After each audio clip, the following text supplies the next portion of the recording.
Добър вечер, уважаеми зрители! Започва коледното издание на седмицата. Настанете се удобно и ни гледайте. Най-светлият празник дойде, да ни е честита Коледата и нека ни донесе много любов, топлина и щастливи емоции. Всъщност, покажете на всички, на които държите, че ги обичате, защото Коледа е денят, в който трябва да демонстрираме нашата любов и признателност към най-близките си хора. И към не толкова близките, нали всъщност? Това е смисъла на Коледа. Да си спомним за най-важното нещо – любовта. Любовта ли наистина е най-важното нещо? Може би преди нея е здравето, но пък защо да не е важно? Ти си влюбена, така че Коледа пред теб ще бъде така запомняща се. Истината е, че в нашото коледно издание няма да ви натоварваме и облъчваме с бежанци, политика, да, любимата тема на колежката, политика, другата ти любима тема, проблемите на ВиК Годеч, разкопаните улици. Не, няма да говорим и за високата смъртност в града. На Коледа посветихме предаването си на един наш много специален гост. Един гост, който ще бъде интересен за вас и за нас всъщност беше интересен. Да, и за нас представлява интерес доста този гост. Това е госпожа Илина Николова, директорката на Средното общо образователно училище професор доктор Асен Златаров, с която ще си поговорим за живота. За доброто в нейния живот, за лошото, разочарованието, предателството, приятелството. Изобщо е така един доста дълбок и надявам се искрен разговор, който ще направим само след минути. Какво мислиш обаче ти за госпожа Илина Николова, за твоята директорка все още? За моята директорка, директорката ни винаги ни е зареждала така с много хубави емоции, много позитивно в повечето случаи. Разбира се, имаме страшно много респект към нея. Тя е човек с голям авторитет и ние го знаем всъщност. И мисля, че е един от хората, които гостуват тук и го заслужават наистина. Да, човек, който е доста атакуван, между другото. Илина Николова е един от най-атакуваните хора, след мен, може би. Да, жестока конкуренция, която ще разкаже доста така пикантни неща. Сигурен съм, че след това интервю ще се говори много. Преди обаче да поканим Илина Николова, няма как да не споменем и първите годишни награди на Актуален глас, които са другото нещо много важно в държавата. Не само в Годеч, в държавата всички говорят за първите годишни награди на Актуален глас. Да не би минискуса на Бойко Борисов да е толкова важен. Кажи сега нещо ти за тия награди. Няма да говоря аз повече за награди. Наградите всъщност, противно на очакванията ни, добиха така голяма популярност сред читателите. Получихме много номинации, както на коментари, така и на лични съобщения. Да, много голям интерес между другото. Абсолютно. Как си го обясняваш това, че дават всичко от себе си, борят се с зъби и с ногти да спечелят? Всеки иска да бъде да бъде избран. Така че така си го обяснявам аз всъщност. Да, извинявай, какво ще кажеш за това, че отпаднаха господин Методи Кирилов, госпожа Даниела Асенова и Юлия Кирилова. Това са учители за мен. Значи господин Методи Кирилов единствено не ми е преподавал, но мога да кажа за двете госпожи, че са страшно големи професионалистки. Даниела Асенова ми е предавала. Не си обяснявам защо са отпаднали, както и господин Методи Кирилов. Това са едни учители, които всеки един от тези номинирани учители заслужава да спечели всъщност наградата. Да, смятам, че като цяло учителите в гимназията заслужават, както бе написала госпожа София Божинова, но приемете, че има един най-любим учител, най-предпочитан, така че редно е него да наградим. Доста така интересен бе вотът и сред спортист на годината. Там видяхме госпожа Галя Трайкова, която се включи с един коментар. Ти какво ще кажеш за тази номинация? За спортист на годината не мисля, че така всички хора попаднали там заслужаваха да са там. И пък отпаднаха... Ето Ники отпадна. Ники е един спортист, който... Ники за мен не заслужаваше да отпадне, защото той е наистина изявен спортист. Както и Александър. Александров, който е още по-изявен и... Александър е класика. Да, аз лично го подкрепям. Добре. Награждаването ще видите само единствено в Актуален глас. Как ще ги намерим? Как ще им дадем статуетките? Ще видите, разбира се, първо при нас, нали? Разбира се, както винаги. Както винаги, да, пък сме и скромни на Коледа, това е още по-хубаво. Добре, край с номинациите. Време е да посрещнем нашия гост. само след секунди тук ще бъде Илина Николова. Останете с нас.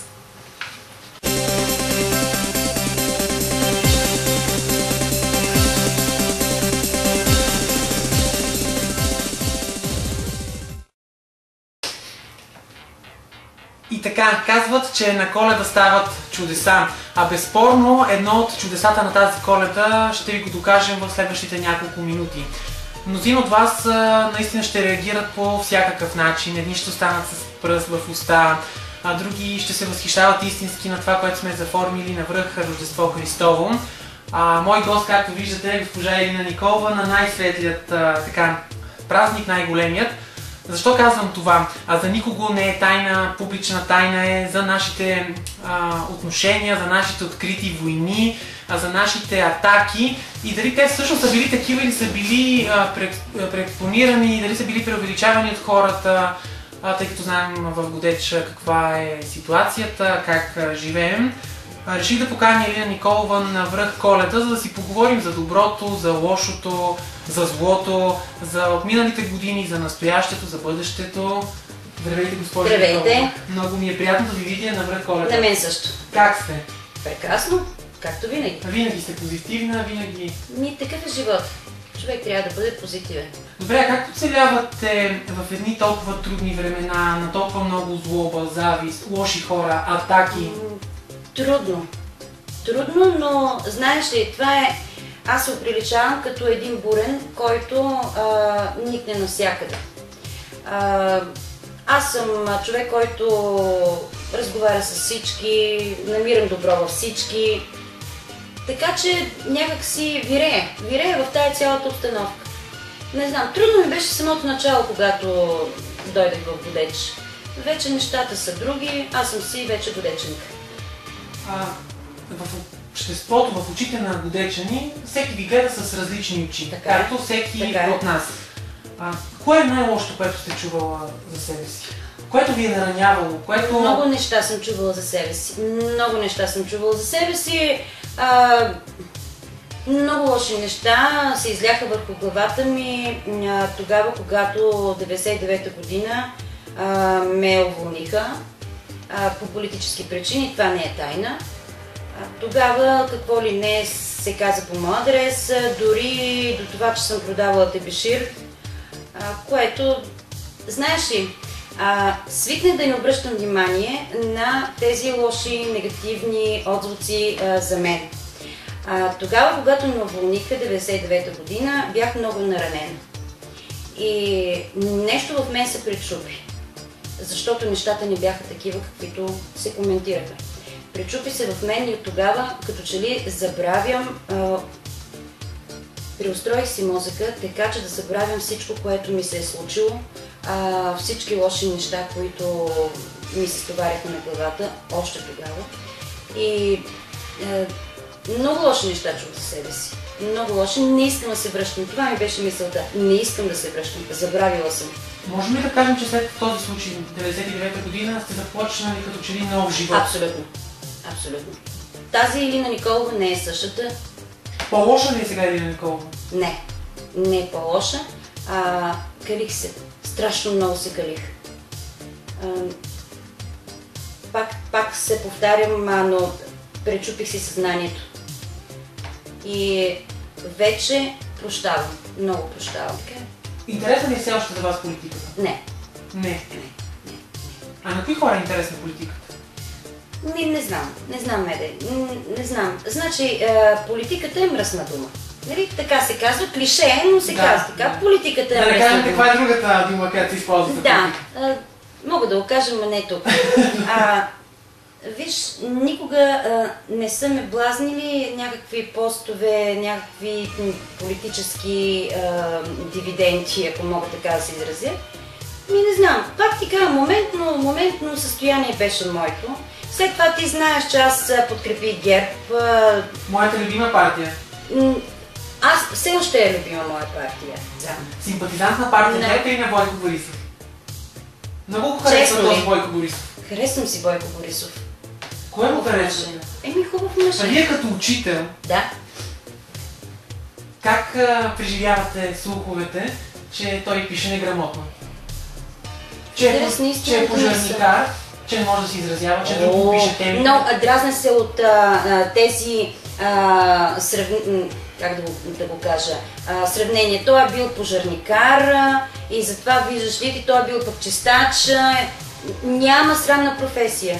Може да бъдеш един обикновен човек от село и да бъдеш изключително начетен, изключително грамотен. Това няма никакво значение. Да не говорим, че и наши политици има, които са изключително неграмотни, които не са били пожарникари, нали? Да. Така че това нещо не ми харесва. Не ми харесва. А между другото не съм чула, че пишат за Бойко Борисов, че е неграмотен. Николай Бареков го изнесе на показ. Не харесвам Бареков. Не дейте. Съжалявам, да знаеш, че съм откровена. Истината боли.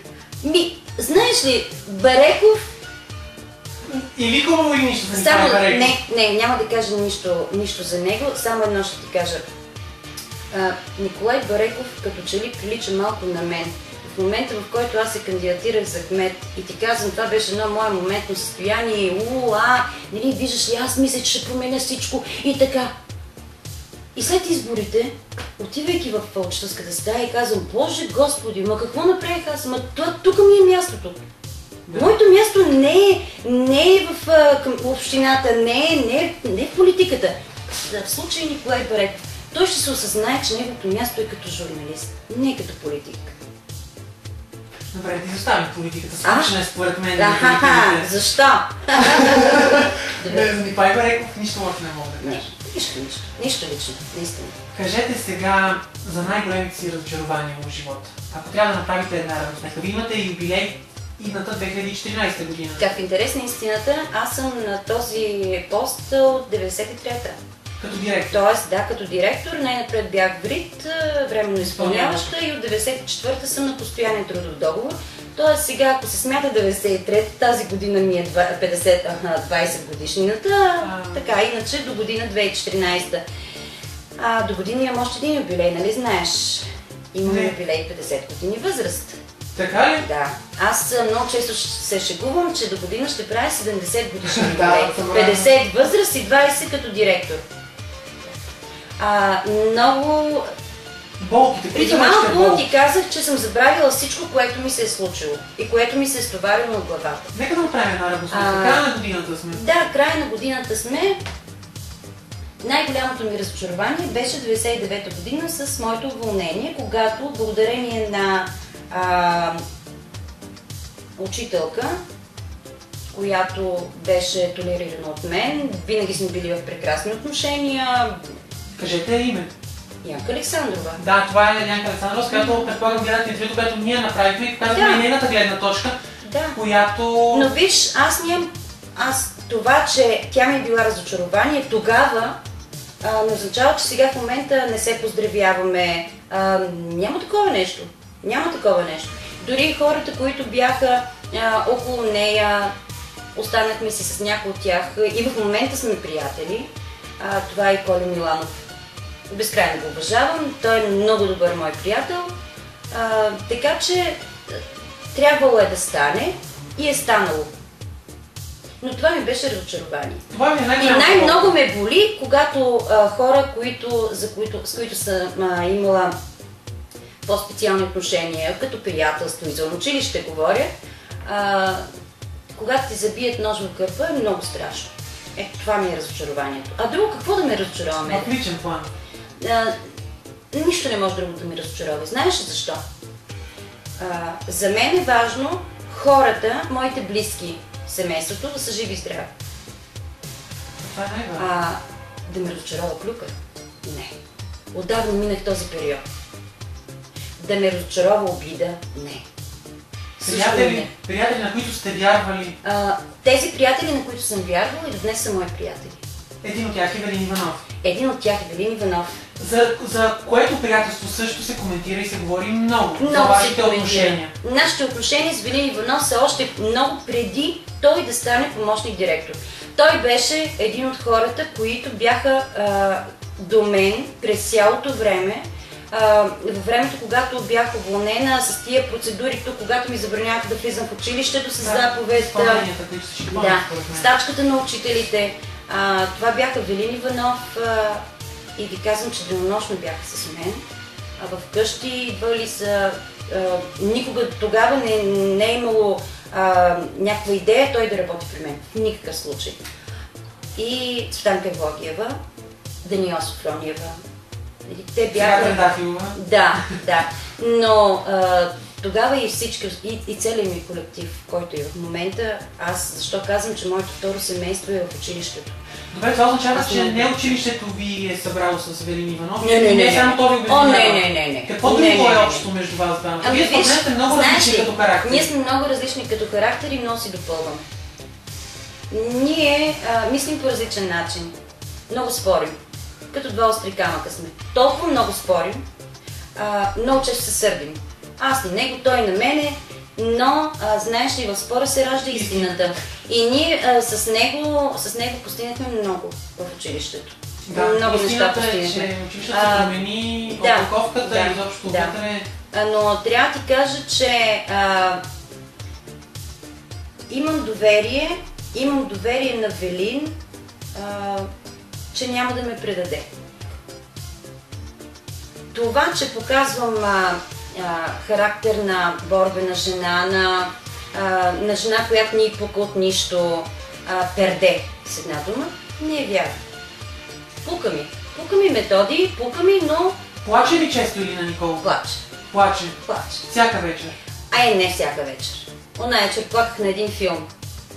Изключително ранима съм, чувствителна съм, както всяка една жена. Тогава няма да преживявате обидите на хората. Но виж, как да ти го обясня? Преживявам до толкова, не ги показвам. Значи преживявам, вътрешно се изяждам от яд, но не го показвам. Трябва човек да прощава. Така ма по-леко. Много неща ми се случиха, много болка съм изтърпяла и ако всичко това нещо го показвах и ако трябваше да преживявам всичко това нещо, нямаше да съм тук пред теб, щях да бъда развалена. А кое е най-голямото ви щастие? Радост? Всеки ден имам радост, всеки ден съм щастлива. Усещам, че не искате да говорите за личния си живот. Напротив. За постиженията на вашия син, например, който също предпочита да остава в сянка. Ние снимаме и показваме много млади годечани. Вие обаче пък не обичате да се натрапвате. Не.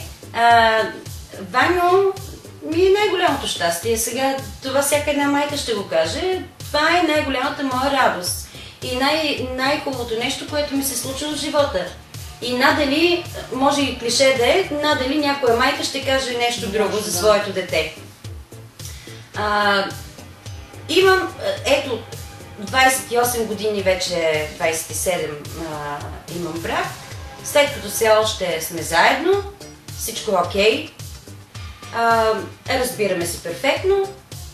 Вие сте 4-членно семейство, нали не сте 3-членно? 4-членно, да. Пропускам Имате и дъщеря? Имам и дъщеря, казва се Шели. Тя е на 6 години. Сега хората тук не сеща каква реакция. Извънбрачно дете. Доведено.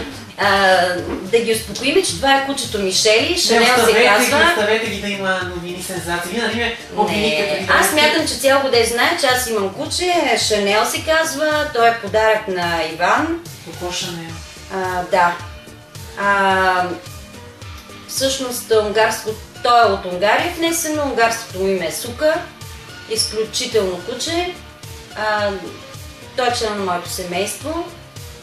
И аз... И сте щастливи, това нека да кажем много сме щастливи. Да са спокойни. То ми донася, може би ми запълва тази празнота, която ми оставя Ваню, когато не е вкъщи.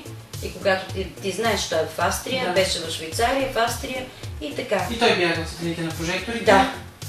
Добре, връщам се на един въпрос пак към учителите, след което ще разгледаме тези интересни неща, които са тук пред нас. Имате ли си любимка сред учителите? Знам какво ще ми отговорите, че няма да посочите име. Виж, нямам любимка, която да я толерирам. Защото от такова толериране съм изпатила. И, нали, 99-та година. В момента предполагам, знаете какво се говори? Коя учителка толерирате вие? Не. Това е години наред. Не. Цветанка Евлогиева? Не. Цветанка Евлогиева? Не. Напротив, Цветанка Евлогиева много ми помага и в училището. Защото във всеки един момент аз мога да й се обадя, независимо от времето, да й се обадя и да й кажа, че това нещо трябва да се свърши, тя е готова. Но Цветанка имаме и други отношения и предполагам, че не ги знаят хората. Аз съм кумица на Цветанка Евлогиева. Госпожа Горанова на вас ли ви е кумица? Госпожа Горанова е на мен. Значи вие сте като едно... Ние сме като едно семейство, Метод. Само да си довърша мисълта. Кира Прибомирова няма ли роднинска връзка с вас? Нямам. За съжаление няма. Много жалко. Само да кажа нещо. Нямам любимка. Тези, които... Цецка е учителката, която е най-много хокана от мен и най-много товарена с работа. Но нямам любимка сред учителите. Но мога да ви кажа, че от тези 20 учители аз поддържам контакти с 15 от тях извън училище. Тоест има какво да си кажем. Разбираш ли? Мъчно ли ви за учители като Валентин Първанов, Нина Цветанова, Светлана Първанова? Да, изключително. Бяха много ценни според мен. Ценни като учители, но те бяха изключителни като хора, мои приятели. Какви спомени пазите от вашето родно село, нали? Давидково е село. Давидково е най-красивото село. Кога ще ви заведете там? Господин Велин Иванов май е ходил? Не. Не е ли ходил? Не е ходила Велин Иванов. Цецка Евлогиева е ходила, госпожа Горанова е ходила. Ти нали знаеш, че с госпожа Горанова бяхме заедно в Смолян. Ние бяхме и сега сме, но времето малко ни разделичи. Бяхме много близки. Една седмица, една събота и неделя тя е вкъщи. След това съм тук в Годеч. Така се запознах и с Николай. Моят баща, леко му пръс, той много обича госпожа Горанова, приемаше като свое дете. И то според мен целият град я обича. Между другото, какво се дължи любовта към госпожа Иванка Горанова? С какво тя е много земна. Тя е много земна и умее да предразполага и децата. Могат да комуникират с нея спокойно. Може би за това. Значи с нея са ви преминали така детските и ние имаме страхотни спомени с нея. Детските не. Често да се срещате за това време? Някога да. Вече почти не се събираме, но пак казвам, моето отношение към нея не е променено. Не е променено? Не. Просто нямате много време да... Да. Нещата ни завъртяха, така че... Аз също обичам да чета жълти вестници. Не си мисли, че съм извънземна. Напротив. Обичам. Николета Лозанова с Валери Божинов днеска, пък утре с... коментарите това видяхте ли? Добре. Така, аз обичам, харесвам и това нещо, понякога чета, дори понякога си купувам от тези уикенди, разни, че има повече красословици там. Така, клюката, те затова я публикуват, да се чете. Да. Но не обръщам внимание сега, под статията за Николета Лозанова бяха така да изредили, нали, разни... Да говорим за статията за знаеш, от Актуален глас най-много ми харесва това, че ти по някакъв начин, и винаги съм се чудила по какъв, разбираш за всичко, което е станало в града, ама експресно. Просто при тебе не е спиди, някаква експресна поръчка ти поставиш на... Не, аз знам, че е ексклюзивно, но въпросът е, че ти по някакъв начин с тем, твои си начини, ти първи научаваш всичко, което е станало в града. И лятото, когато имаше един от поредните пожари, и гледам аз от нас, пуше така и викам, чакай да влезем. И ти вече го беше отразил. Аз от теб разбрах къде е всъщност пожара и какво е станало. Ето това ми харесва. На последните избори аз бях с ГЕРБ, знаеш много добре, бях плътно с Росица Иванова, помагах с каквото мога. Бях и номинирана там за общински съветник, глупости, нали така, няма значение, но тогава всички разбраха и господин Андрей Андреев, тук от общината, че аз подкрепям ГЕРБ. До този момент, трябва да ти кажа, ето изборите минаха, с нищо аз не съм усетила да има някакво по-друго отношение към мен, защото аз съм била от страната на ГЕРБ, а пък те от страната на БСП. За мен няма значение кой от коя страна е. Аз мога да комуникирам и да бъдат приятели с човек от ГЕРБ и с човек от БСП. И с човек Николай Бареков. И с човек не... Да, няма проблеми за това. Значи за мен е важно човека. Вие казахте обаче Росица Иванова, която ме провокира да ви задам въпроса. Приятелки ли сте с Росица Иванова? С Росица Иванова поддържаме добри отношения. Приятелки не мога да кажа приятелка. Сега, какво означава приятелка? Тя, между другото, също е човек, който търпи атаки, обиди и нормално на такива места сме. Мишена. Да, на такова място сме, Методи. С Росица Иванова поддържаме добри, много добри бих казал, отношения. Колегиални отношения, ако щеш. Можем да се чуем по телефона, да се питаме как си, какво правиш. И това е. Добре, накрая, тъй като все пак този разговор трябва да има някакъв край, всяко хубаво нещо си има край. Равносметка за 2013 година. Какво успяхте и какво не успяхте? Ами, това, което бях решила, че трябва да стане, стана. И в личен план, и в училището. Знаеш, аз съм максималист, аз искам много и още, и още, и още. И има много неща, които исках да направя. Бунтарка съм. Исках да направя много неща за училището, за децата. Исках... при мен има нещо такова. Аз искам децата ми да се чувстват добре. И смятам, че ако те се чувстват добре в училището, и учебният процес ще върви по-добре. Искам учителите ми да бъдат добре, да се чувстват добре в училището, да им бъде комфортно. И така смятам, че и тяхната работа ще бъде пълноценна. Много неща не съм направила. Ето, направих още един кабинет по информатика, компютрите са ни стари. Исках да направя двора на училището, не успях да го направя. Но пък направихте много неща за кабинета по география, биология, да, много кабинети, история. Да. В личен план, нали сме здрави? Нищо друго не ме интересува.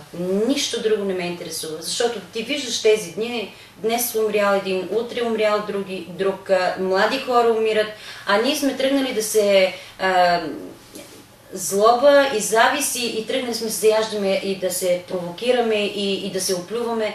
Не искам това да се получава. В навечерието на Коледа, на бъдни вечер, кажете, вие ли си приготвяте трапезата или си поръчвате от магазина? Можете ли да месите баници? Аз от магазина. Не се е случвало, Методи. Всичко си правя аз. Така ли? Да, ти не знаеш ли колко добра домакиня съм? Знам. Еми тогава защо ме питаш? Всичко както си му е реда. Спазвате си традициите? Абсолютно. Даже си имам италиан, непрекаждан, ходя по стаите, запален, да си прекадя, както си е. Да ги изгоните тези сили, но те не бягат. Злите духове. Но те не бягат. Що? Ни изгоня други, дойдат. В къщата. Нова година, къде на някой екзотичен остров, на някое така друго апетитно място? Гледай сега, не имам бански подходящ за това екзотично място, затова ще стоя тази година вкъщи. Шегувам се. По принцип, тези празници обичам да си бъда вкъщи. Да си приготвя, аз обичам да готвя, да правя баници, погачи, да си пека пуйка, задължително това нещо е нова година. Ма не тук трябва да отидем с камерата. Да, нямате проблеми. Аз обикновено на бъдни вечер сме си заедно семейството, заедно с свекъра ми баба Тинче, която много си уважавам. Тя има ли кабелна телевизия? Да. Значи ни гледа сега. Сигурно ще ни гледа. Още повече, да, как. И на нова година отново сме си заедно. Лошото е това, че на нова година сме само аз и Коко. Така, предпочитам да си бъдеме и в 10 часа вече съм си легнала. И в 12 часа започват да ме будат едни смс, едни поздравления и така нататък. Но то възрастни хора, Методи, какво искаш сега? Възрастни хора сега няма половин век. Да. Добре, какво ще пожелаете на нашите зрители, на нашите читатели? Какво искате да кажете на жителите на Годеч? Че много ги обичам. Боже, прозвуча като конкурс за Мис Свят. Не, какво да им кажа? Да бъдат здрави. Да бъдат здрави, останалото всичко се подрежда.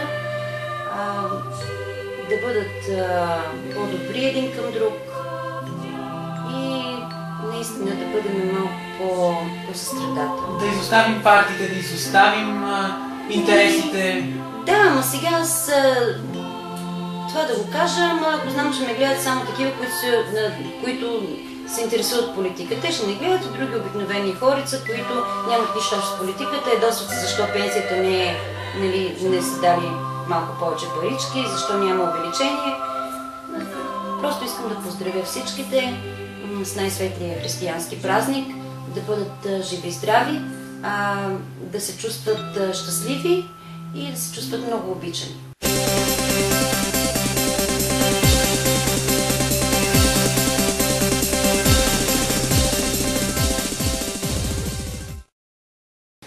Надяваме се интервюто с госпожа Илина Николова да ви е харесало, защото лично аз го наблюдавах с интерес. Ето го и появилият се Методи Тодоров, който изпрати нашия гост. Да, надявам се разговорът с Илина Николова да ви е бил доста интересен. Смятам, че казахме неща, които ви вълнуваха. Искам само да споделя разочарованието си, докато изпращах Илина Николова, някаква котка има в студиото. Оказва се, че това е котката на колежката. Моля те, не ни стряски повече, всички са паднали наоколо. За което се извиняваме. Айфона на колежката. Така, доста ни стряска. Това, разбира се, в кръга на майтапа.